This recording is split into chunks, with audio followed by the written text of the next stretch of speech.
When you set out to become the person you've always wanted to be, the first and most essential step is to define that person with unshakable clarity. And I don't mean in vague, sentimental terms like, I just want to be happier, or I want to be successful. Those words are too soft, too undefined, and they give your mind nothing solid to work toward. Your brain is a goal-setting machine, but it can only aim at targets it can see. If your vision is blurry, your life will be too.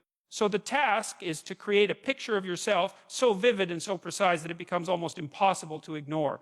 You start by asking hard, uncomfortable questions. What qualities do I admire in others? What kind of person do I want to be when no one is watching? How do I want people to describe me when I'm not in the room? Then go deeper.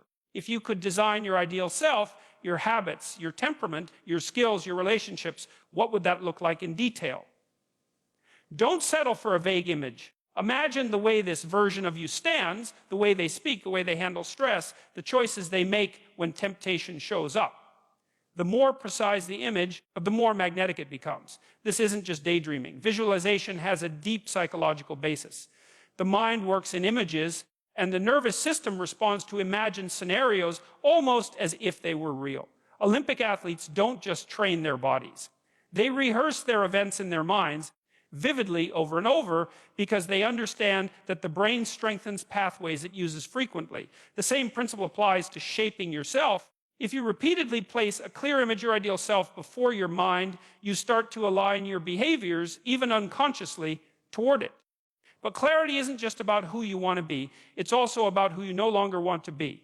You have to outline the habits, the attitudes, and the weaknesses that have kept you from becoming that person so far.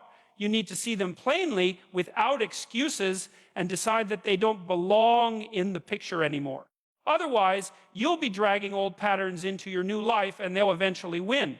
The process requires honesty, and honesty is dangerous because it forces you to confront the gap between where you are and where you want to be. That gap can be intimidating, but that's exactly why you must define your vision clearly, so that it becomes a reference point